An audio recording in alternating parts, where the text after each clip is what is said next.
নমস্কার শ্রোতা বন্ধুরা, সন্ধ্যায় গল্পের আসর ইউটিউব চ্যানেলে তোমাদের সবাইকে স্বাগত। আজকের গল্প শুভ দৃষ্টি, কলমে দেবিকা সাহা। কী গো শুভদা, হা হয়ে গেল তো দিদির আঁকা ছবিটা দেখে? আমি জানতাম তোমার খুব ভালো লাগবে। আরে দিদি ভীষণ সুন্দর ছবি আঁকে। শুভর হাত থেকে নিজের ফোনটা নিয়ে ওর উদ্দেশ্যে কথাটা বলল কিংসুক। চলো তুমি একটু রেস্ট নিয়ে নাও, এবার 4:30টার দিকে বেরোচ্ছি তবে। কিংসুক চলে যেতেই পাশে থাকা চেয়ারটার উপর বসে পড়ল শুভ। এতটা সত্যি কথা সহ্য করার ক্ষমতা হয়তো এই মুহূর্তে শুভর নেই। যে মানুষটাকেও তন্ন তন্ন করে এদিক সেদিক খুঁজে গেছে, যার জন্য ওনাকে দৃষ্টিকে এতদিন ধরে অপমান করে এসেছে, দৃষ্টিকে মেনে নেওয়ার কোনো অবকাশই নিজেকে দেয়নি, যার জন্য সেই মেয়েটাই এতদিন ধরেই ওর সামনে আছে, অথচ তাকেই চিনতে পারেনি। মাথাটা কেমন যেন হঠাৎ করে যন্ত্রণায় ছিঁড়ে যাচ্ছে। এটা আমি কি করলাম? আমি এখন কোন মুখ নিয়ে তোমার সামনে দাঁড়াবো দীপা? এ কি বাবা, তুমি এখানে একা একা বসে কি করছো? কারোর একটা গলার আওয়াজে আপাতত ভাবনা থেকে বেরিয়ে এলো শুভ। আচ্ছা কাকিমা, দৃষ্টি কোথায়? সে কি, তুমি জানো না ও কোথায়? আমি তো ঘরের পাশ থেকেই এলাম, ঘরে নেই তো। ভাবলাম হয়তো রান্নাঘরের দিকটা এসেছে। না, এখানে তো আসেনি। ও তাহলে মনে হয় বাইরে বেরিয়েছে একটু। আসলে অনেক দিন বাদে এলো তো, তাই হয়তো পাড়ার বন্ধুদের সঙ্গে দেখা করতে গেছে। এই মেয়েটাকেও বলি, যাবি তো জামাইকে নিয়ে যা, তা না একা একা চলে গেল। না না ঠিক আছে, সে আর ঠিক না থেকে উপায় কি, তুমি বরং যাও, ঘরে গিয়ে একটু বিশ্রাম করো। পম্পাদেবীর কথা চুপচাপ মেনে নিয়ে ঘরের দিকে এগিয়ে গেল শুভ। আজকে শুভর মনে হাজারটা খারাপ লাগার কারণ থাকলেও একটা ভালো লাগার কারণ পুরো কদমে রয়েছে। ওর দীপাকে খুঁজে পেয়েছে, আর কখনো দীপাকে নিজের কাছ থেকে হারিয়ে যেতে দেবে না শুভ। কথাগুলো ভেবেই দৃষ্টির ঘর লাগোয়া যে ব্যালকনিটা আছে সেখানে গিয়ে বসলো শুভ। এই দিদি, একবার শুভদাকে ডেকে দে তো, 4:30টার সময় রেডি হয়ে চলে আসার কথা ছিল, এখনও তো এলো না। দৃষ্টি সবে ঘরে ফিরছিল, ডাইনিং রুমে ঢুকতেই দেখলো কিংসুক রেডি হয়ে দাঁড়িয়ে আছে। আবার শুভকেও খুঁজছে, হয়তো কোথাও যাবে। তা ভালো, আপনার মতো অহংকারী একজন মানুষ যে এখানে এসে একটু সমঝে আছেন, তার জন্য সারা জীবন আমি আপনার কাছে কৃতজ্ঞ থাকবো। অন্তত কাকু কাকিমা এটা তো দেখুক তাদের মেয়ে ভালো আছে। কথাগুলো ভাবতেই একটা দীর্ঘশ্বাসের লম্বা রেখার সঙ্গে দৃষ্টি এগিয়ে গেল নিজের ঘরের দিকে, শুভকে ডাকতে। ঘরটা অন্ধকার থেকে একটু অবাকই লাগলো দৃষ্টির। যতদূর শুভকে চেনেও কখনো ঘর অন্ধকার করে বসে থাকে না। তাহলে উনি কি ঘরে নেই? কথাটা মনে হতেই এদিক ওদিক একবার তাকিয়ে নিল দৃষ্টি। দেখতে পাচ্ছি না তো। হঠাৎ করে চোখ গেল ঘর লাগোয়া বারান্দাটার দিকে। বারান্দার দরজা খোলা থেকে এদিক ওদিক গিয়ে দেখল মেয়েটা। কেউ আসার শব্দে হাতে থাকা সিগারেটের শেষ টুকরো তড়িঘড়ি করে বাইরে ফেলে দিল শুভ। আর যতটা সম্ভব ধোঁয়াটাকে আড়াল করার চেষ্টা করলো। এটা একটা বাজে অভ্যাস শুভর। সেই কলেজ লাইফে স্ট্রেসফুল শিডিউল থেকে ক্ষণিক মুক্তির আশায় যে সিগারেটের সুখটান দিয়েছিল, তার থামাতে পারেনি হাজার চেষ্টা করেও। তাই আজকাল আর এই বিষয়ে খুব বেশি চেষ্টাও করে না ছেলেটা। আপনি এখানে? না মানে ঘরে বসে রেস্ট নিলেও তো পারতেন। যাই হোক, যেটা বলতে এসেছিলাম, কিংসুক আপনাকে খুঁজছে, আপনি হয়তো ওর সঙ্গে কোথাও যাবেন বলেছিলেন। কথাটা বলেই মুখটা ঘুরিয়ে ঘরের দিকে পা বাড়াতেই যাচ্ছিল মেয়েটা। তুমি তো জানতে আমার আরও একটা পরিচয় আছে তোমার কাছে। প্রথমে না জানলেও যখন তোমার ঘরে ড্রয়িং খাতাটা দেখে এত প্রশ্ন করেছিলাম, তখনই তো জেনে গিয়েছিলাম। এরকম একটা কথা এই মুহূর্তের শুভর কাছে একেবারে আশা করেনি দৃষ্টি। তার মানে কি উনি সব কিছু জেনে গেলেন? কথাটা মনে আসতেই বুকটা আবারও কেঁপে উঠল মেয়েটার। কি হলো বলো, জানতে তো? তাহলে চুপ করে রইলে কেন দীপা? আমাকে একবার বলতে ইচ্ছে করলো না যে তুমি আমার দীপা? কথাগুলো বলতে বলতে শুভ যে বেশ উত্তেজিত হয়ে উঠছিল, সেটা চোখ এড়ালো না দৃষ্টি। না, এই উত্তেজনার মধ্যে কোনো রাগ নেই। গলার গাম্ভীর্য আওয়াজে স্পষ্ট ফুটে উঠেছে চাপা অভিমান। নিজেকে এক প্রকার সামলে নিল দৃষ্টি। খুব সন্তর্পণে শুভর দিকে তাকালো। তারপর বেশ শান্ত হয়েই গুছিয়ে কয়েকটা কথা বলল। যে মানুষটা মানুষকে মানুষ বলে ন্যূনতম সম্মানটুকু করতে পারে না, তাকে আমার পূর্ব পরিচিত বলতে ইচ্ছে হয়নি। আর তাছাড়াও আমি যে অভ্রকে চিনেছিলাম, সে আমার রূপ গুণ বা স্ট্যাটাস না দেখে আমার সঙ্গে কথা বলেছিল। তবে বাস্তবে তো সে এসবের পূজারি, আর এগুলোর কোনোটাই আমার মধ্যে নেই। তাই নিজেকে আবার অপমানিত দেখতে ইচ্ছে হলো না। বলা যায় না আপনি হয়তো বলে দিলেন যে বন্ধুত্ব করার আগে কেন আমি আমার সামাজিক স্ট্যাটাসের কথা আপনাকে বলিনি, হয়তো তার জন্য আবার আমাকে কাঠগড়ায় দাঁড় করিয়ে দিলেন, তাই বলিনি। তবে আপনি হয়তো আমার পরিচয়টা জেনে এখন খুব লজ্জাতেই পড়েছেন, আমি দুঃখিত তার জন্য। তবে আমি একটা উপায় বলছি, আপনি ভুলে যান যে আমাকে কখনো চিনতেন, তাহলে হয়তো নিজের এরকম একটা কাজ করার জন্য লজ্জিত হতে হবে না নিজের কাছে। এক নিঃশ্বাসে এতগুলো কথা বলে এবারে মেয়েটা থামলো। তবে শুভ এই মুহূর্তে কি বলবে সত্যিই ওর কাছে কোনো ভাষা নেই। আজ যেন হঠাৎ করে কেউ ওর সামনে একটা আয়না এনে দাঁড় করিয়ে দিয়ে গেছে, যেখানে দেখতে পাচ্ছে এতদিনকার নিজের করা কাজের প্রতিবিম্ব। বিকেল গড়িয়ে সন্ধ্যা হয়েছে বেশ অনেকক্ষণই হলো। এখন শুভ আর কিংসুক ফেরেনি। ওদিকে দৃষ্টির কাকিমা বারবার দরজার দিকে তাকাচ্ছে আর নিজের মনে কচকচ করছে, এই ছেলেটাকে কি বলি আর। আরে বাবা, এত ঠান্ডায় এখন ফিরে আয়। তোর জামাইবাবু কি এভাবে বাইরে বাইরে ঘোরার অভ্যাস আছে? ঠান্ডা লেগে যাবে ছেলেটা। কাকিমার কথাগুলো কানে গেল, খুব একটা মাথা ঘামালো না দৃষ্টি। চুপচাপ দাঁড়িয়ে দাঁড়িয়ে নিজের ময়দা মাখার কাজটাতেই মন দিল। রাতে কাকিমা লুচি বানাবে, তার জন্যই এর আয়োজন।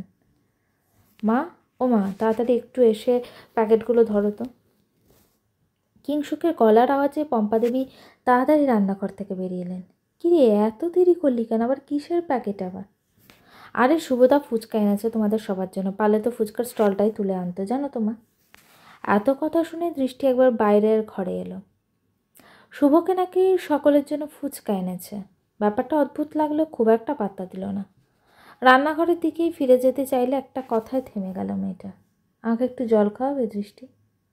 কিরে দিদি, তুই তো ফুচকা খেতে পছন্দ করিস, এমনি সময় হলে তো একাই 50টা শেষ করে দিতিস, আজ এরকম মেপে মেপে খাচ্ছিস কেন?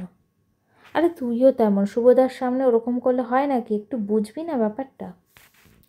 কিংসুকের সঙ্গে সঙ্গে নন্দাও একটা সুযোগ পেয়ে দিদির সঙ্গে লেগ পুলিং শুরু করে দিল। ভাই বোনের এরকম হাসি ঠাট্টা একেবারেই ভালো লাগছে না দৃষ্টির। অবশ্য ওদের তো কোনো দোষ নেই, ওরা তো আর জানে না যে ওদের শুভটা মানুষটা আসলে কেমন। আজকাল আর এই মানুষটার সঙ্গে যেচে পড়ে দুটো কথা বলতে ভালো লাগে না দৃষ্টির। সত্যিটা যেন শুভ না জানতে পারে, সেটাই চেয়েছিল মেয়েটা। তবে সেটা তো আর হলো না, জেনেই গেল। কি করে জানলো এটা জানতে চাওয়ার বিলাসিতা দৃষ্টি দেখাবে না। কথাগুলো ভাবতে ভাবতেই আরও একবার শুভর সঙ্গে চোখাচোখি হতেই ইচ্ছে করেই নিজের চোখ দুটো সরিয়ে নিল দৃষ্টি। সন্ধ্যের কাজকর্ম সেরে দৃষ্টি নিজের ঘরের দিকে এগিয়ে গেল। শুভ এখানেই রয়েছে, দৃষ্টি ভাই বোনদের সঙ্গে গল্প করছে। কাকু কাকিমাও মাঝে মাঝে গল্পে যোগ দিচ্ছে। দৃষ্টিদের বাইরে বসার ঘরে টিভিটা রয়েছে, তাই রান্নাঘরটা পাশেই ঘরে বসা, তাই একটু ফাঁকা সময় পেলেই পরিবারের একসঙ্গে মিলেমিশে বসার জায়গাটা এখানে। এই ছোটোখাটো ঘরোয়া আড্ডাটা ভীষণ রকম প্রিয় দৃষ্টির। তবে আজকাল ইচ্ছে করছে না এখানে থাকতে। এমনিতেই সন্ধ্যাবেলা থেকে যখন জানতে পেরেছে শুভ আরও একটা পরিচয় জেনে গেছে, তারপর থেকে মাথাটাও ধরে আছে দৃষ্টির। কিছুই ভালো লাগছে না। এখন বরং নিজের ঘরে যাওয়াই ভালো, কিছু সময় একা একা থাকতে বড্ড শান্তি লাগে। ওমা দৃষ্টি, তুই কোথায় যাচ্ছিস? এখানে জামাই বসে আছে, তুইও বস তো, একটু গল্প কর সবাই মিলে। হ্যাঁ কাকিমা, আসলে আমার মাথাটা একটু ধরেছে, খানিকটা সময় ঘরে থাকি, ঠিক হয়ে যাবে, আমি কিছুক্ষণ বাদেই আসছি। কথাটা বলে আর উল্টো দিক থেকে কোনো উত্তরের অপেক্ষা না করে নিজের ঘরের উদ্দেশ্যে এগিয়ে গেল মেয়েটা। বেশ কিছুক্ষণ হলো ঘরটা অন্ধকার করে রেখেছে দৃষ্টি। কপালে হাত দিয়ে চোখটা বন্ধ করে রেখেছিল। হালকা হালকা ঘুমে জড়িয়েও পড়েছিল মেয়েটা। তবে এই মুহূর্তে চোখে আলো পড়তেই তৎক্ষণাৎ চোখটা মেলে সামনের দিকে তাকালো। আমার সঙ্গে থাকবে না বলে এখানে চলে এলে তো? যে ভয়টা পেয়েছিল সেটাই হলো। শুভ ঠিক বুঝে গেল ব্যাপারটা, যদিও তাতে দৃষ্টির কিছু এসে যায় না। শুভর করা এই প্রশ্নটাকে এড়িয়ে নিজের থেকে আরও একটা কথা বলে উঠল শুভকে। আপনি কি বসবেন? হ্যাঁ, বিকেল থেকে তো আপনি রেস্টও নেননি, আপনার বিশ্রামের দরকার। যদিও এই ব্যাপারটা আমারই বোঝা উচিত ছিল আর কি। হাজার হোক আপনি তো এই বাড়ির অতিথি। কথাগুলো বলেই বিছানা থেকে নেমে উঠে দাঁড়ালো দৃষ্টি। দৃষ্টির বলা এক একটা কথা যেন বুকে কাটার মতো বিঁধছে শুভর কাছে। দৃষ্টি যে ওকে অ্যাভয়েড করতে চাইছে, এই ব্যাপারটা শুভর কাছে স্পষ্ট। তোমাকে আমি একটা প্রশ্ন জিজ্ঞাসা করেছি দৃষ্টি, উত্তরটা আপনিও জানেন। নতুন করে তো কিছুই বলার নেই আমার। এখন যদি আমি বলি যে না আমার সত্যি সত্যি মাথা ব্যথা করছিল, সেটা কি আদৌ বিশ্বাসযোগ্য হবে? আরে কি বলুন তো, এরকম নাটক করে, মিথ্যে কথা বলার স্বভাব আমার নেই। ওসব আপনাদের মতো হাই স্ট্যাটাসদের মানুষদেরই মানায়। তাই সোজা কথা আমি সোজাভাবেই বলছি, আপনি ওখানে ছিলেন বলেই আমি চলে এসেছি। দিব্যি একটু সবাইকে নিয়ে আনন্দে ছিলেন, বলা তো যায় না, আমাকে দেখলে হয়তো আপনার আবার বিরক্তিও লাগতে পারে, আপনার মেজাজটাই খারাপ হয়ে গেল। দৃষ্টির দিকে তাকিয়ে এক ঝটকা ওকে নিজের কাছে টেনে আনলো শুভ। তারপর খুব আস্তে করে কয়েকটা অগোছালো কথা গোছানোর ব্যর্থ চেষ্টা করলো। এনাফ দৃষ্টি, আমি আর নিতে পারছি না, প্লিজ তুমি চুপ করো। তুমি কি জানো না তুমি আমার কাছে কতটা? না, আমি জানি না। আমি শুধু জানি আপনি একজন ভীষণ খারাপ মানুষ, যে আমাদের মতো মধ্যবিত্ত মানুষদেরকে মানুষ বলেই মনে করে না। আরে আমার তো এটা ভাবলে কষ্ট হয় যে আপনাকে আমি চিনতাম। তবে ভুল কিছু আমারও ছিল। আমি যখন জানতে পেরেছিলাম যে আপনি বিয়েটা করতে রাজি নন, তখন এই বিয়েটা করাই আমার ভুল ছিল। কিন্তু কি জানেন তো, আমি মেয়েটাই আসলে বড্ড ভীতু, তাই পারিনি নিজের হাতে নিজের বিয়েটা ভাঙতে। বারবার সেদিন কাকু কাকিমার মুখ দুটো চোখের সামনে ভেসে আসছিল। তবে এই কয়দিন আমি এটুকু বুঝেছি, আপনি আমার জীবনে অভিশাপ ছাড়া আর কিচ্ছু না। তাই আপনি নিশ্চিন্তে থাকুন, আমাকে আর বেশি দিন সহ্য করতে হবে না আপনার। এতগুলো কথা একেবারে বলতে বলতে কেমন যেন হাঁপিয়ে উঠল মেয়েটা। বরাবরের শান্ত মেয়েটা আজ প্রথম যেন কারো সামনে দাঁড়িয়ে নিজের মনের সব কথা একেবারে উপড়ে ফেলেছে। দৃষ্টির চোখ দুটোর দিকে তাকিয়ে শুভ বেশ বুঝল যে এই দুটো চোখই খুব ঘৃণা স্পষ্ট। অবশ্য তার হয়তো কারণ আছে। আপনি ছাড়ুন আমাকে। না, ছাড়বো না, তুমি পারলে ছাড়িয়ে নাও নিজেকে আমার থেকে। এমনিতেই দৃষ্টির মাথাটা ভীষণ রকমের গরম ছিল, তারপর শুভর মুখ থেকে এমন একটা কথা যেন আগুনে ঘি হিসাবে কাজ করলো। সবটা আপনার ইচ্ছে নাকি? যখন ইচ্ছে ঘর থেকে বের করে দেবেন, আর যখন ইচ্ছে হবে তখনই ধরে রাখবেন। শুনুন, নিজে আগে ঠিক করুন কোনটা চান। আমি আপনার হাতে পুতুল নই যে যেভাবে চাইবেন আপনি সেভাবে আপনার কাছে ধরা দেব। দীপা, তুমি জানো আমি তোমাকে কতটা ভালোবাসি। হ্যাঁ, এতদিন যেটা করেছি সেটা ভুল। তবে কিসের ভুল? মানছি আপনি আমাকে মেনে নিতে পারেননি, কিন্তু সেই কথাটাও আমাকে শান্ত হয়ে একটু মানুষের মতো বোঝানো যেত। আসলে আপনি তো আমাদের মতো মধ্যবিত্ত মানুষদেরকেই মানুষ বলে মানেন না। দৃষ্টিকার একটা কথা বলতে না দিয়ে নিজের হাতটা দিয়ে দৃষ্টির মুখটা চেপে ধরল শুভ। ব্যাস, আমি আর নিতে পারছি না দৃষ্টি, প্লিজ। গল্পটি কেমন লাগলো অবশ্যই আমাকে কমেন্ট করে জানিও। আর আমার চ্যানেলে গল্পগুলো যদি তোমাদের ভালো লেগে থাকে, চ্যানেলটিকে সাবস্ক্রাইব করে পাশে থাকো। আচ্ছা, আপনাদের কাছে একটা প্রশ্ন, যে শুভকে কি এত সহজে ক্ষমা করে দেওয়া উচিত দৃষ্টির? আপনাদের কি মতামত কমেন্ট সেকশনে অবশ্যই জানাবেন। ঠিক আছে।